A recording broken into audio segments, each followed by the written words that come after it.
এক সময় কেক আনতে গেলে কুমিল্লা যাইতে হইতো, আশেপাশে আসলে কেক আসছিল না, জন্মদিনের কেক কুমিল্লা থেকে আনতে হইতো, যে কোনো অনুষ্ঠানের কেক কুমিল্লা থেকে আনতে হইতো। এখন কিন্তু 10 টাকা থেকে শুরু করে যত টাকার মন চায় অত টাকার কেক কিনতে পাওয়া যায়। আমার মেয়েরা কিন্তু কেক অনেক পছন্দ। তো আজকে এক জায়গায় গেছিলাম, একটা দাওয়াত ছিল, দাওয়াত হয়ে আসার সময় আমার মেয়ে আম্মু কেক নেবো, তো কেকটি কিন্তু অনেক সুন্দর ছিল, কালারটি সুন্দর ছিল। তবে আমার এই কেক পছন্দ না, কারণ আমি চকলেট কেক খাই, কিন্তু আমার মেয়েরা অনেক পছন্দ করে। তো কেক খাওয়ার পরে আমাদের আজকে বিকেলে নাস্তা ছিল আলুর চপ।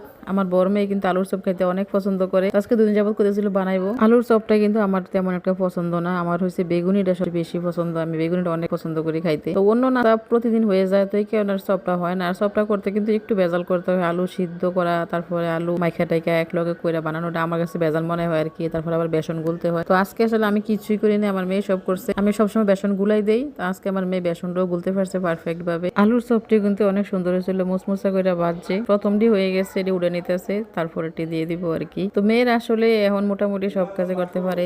আমার মেয়েরা মাঝে মাঝে আমার বিকেলে নাস্তা বানায় খাওয়ায়, আমার কাছে অনেক ভালোই লাগে। কেউ কোনো কিছু করে খাওয়াইলে কোনো কোনো সময় অনেক ভালো লাগে, কারণ অনেক সময় দেখা যায় শরীর খারাপ লাগে, খাইতে ভালো লাগে না, করতে ভালো লাগে না। তো কেউ করে খাওয়াইলে একটু ভালোই লাগে। সবগুলো সব বানানি শেষ হয়ে গেছে, আমি যেটি মচমচা আছিল এটাকে খাইতেছি, তারপরে ভিতরেরটা খামো। তো উপরটা কিন্তু অনেক মচমচা হয়েছিল, খাইতে কিন্তু অনেক ভালো লাগছে। আমি আসলে আলুর চপ তেমন একটা খাই না, আমি কিন্তু আজকে 3টা খাইছি, আমার কাছে অনেক ভালো লাগছিল।